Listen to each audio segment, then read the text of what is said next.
Assalamualaikum warahmatullahi wabarakatuh.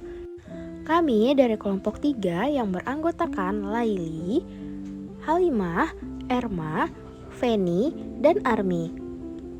Pada tugas kelompok ini, kami akan menjelaskan tentang pengertian pembelajaran berdiferensiasi, contoh keragaman anak di kelas disertai dengan teori pendukungnya. Baiklah, langsung saja ke materi yang pertama, yaitu pengertian pembelajaran berdiferensiasi. Pembelajaran berdiferensiasi adalah jawaban untuk pertanyaan bagaimana kurikulum yang fleksibel dapat diterapkan di sekolah yang dapat memberikan layanan pembelajaran yang bervariasi kepada peserta didik. Dalam suatu sekolah atau bahkan di ruang kelas terdapat berbagai karakteristik peserta didik yang memiliki tingkat kesiapan belajar, minat, bakat, dan gaya belajar yang berbeda satu dengan yang lain. Berikut ada beberapa pendapat ahli mengenai pembelajaran berdiferensiasi. Materi selanjutnya yaitu contoh keragaman anak di kelas. Pertama, keberagaman agama. Di kelas ada beragam kepercayaan yang dimiliki oleh peserta didik, seperti Islam, Kristen, Katolik, Hindu, Buddha, dan Konghucu.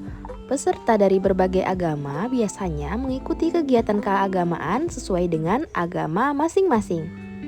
Di sekolah, keberagaman agama dapat diwujudkan dalam kegiatan keagamaan dan pembelajaran agama. Meskipun terdapat perbedaan, namun guru harus memberikan arahan kepada peserta didik untuk saling menghormati dan menghargai.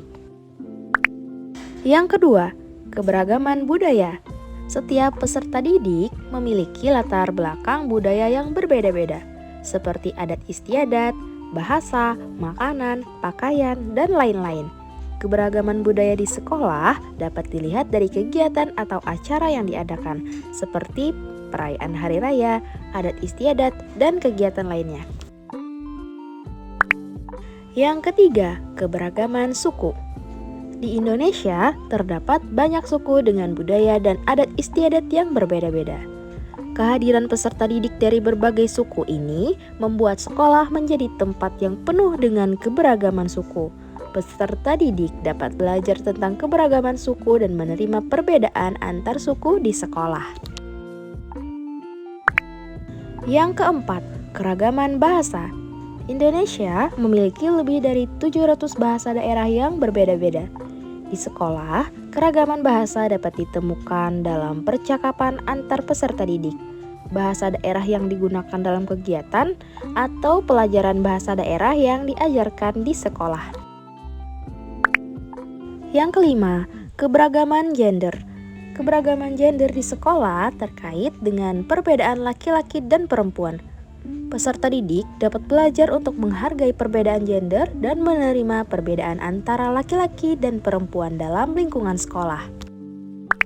Yang keenam, keberagaman kondisi fisik. Peserta didik di sekolah juga memiliki keberagaman kondisi fisik, seperti tinggi badan, berat badan, warna kulit, dan lain-lain. Keberagaman kondisi fisik ini menjadi sumber keunikan dan keindahan dari setiap individu. Ketujuh, keberagaman sifat atau kepribadian. Setiap peserta didik tentunya memiliki sifat kepribadian yang berbeda satu sama lain. Kepribadian inilah yang menjadi ciri khas dan keunikan setiap peserta didik. Dalam hal ini, guru harus mampu membuat peserta didik dapat bersosialisasi dengan teman-temannya. Yang terakhir yaitu perbedaan kemampuan. Peserta didik di sekolah memiliki kemampuan yang berbeda-beda, baik fisik maupun mental.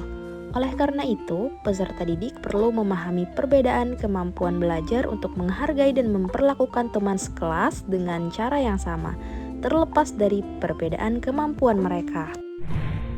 Materi yang terakhir yaitu teori-teori pendukung.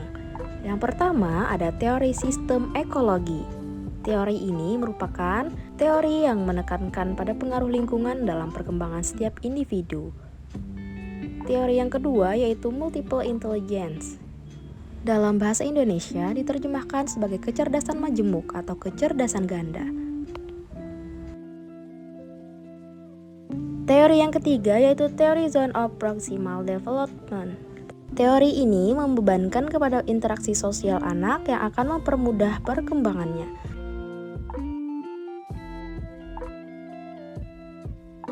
Yang keempat, teori learning modalities.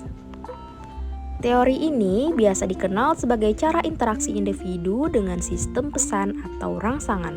Kemudian memproses dan menganalisis pesan tersebut di dalam otak untuk dijadikan pengetahuan. Baiklah, sampai di sini dulu penjelasan kelompok kami terkait pembelajaran berdiferensiasi. Salah dan khilaf mohon dimaafkan. Wassalamualaikum warahmatullahi wabarakatuh.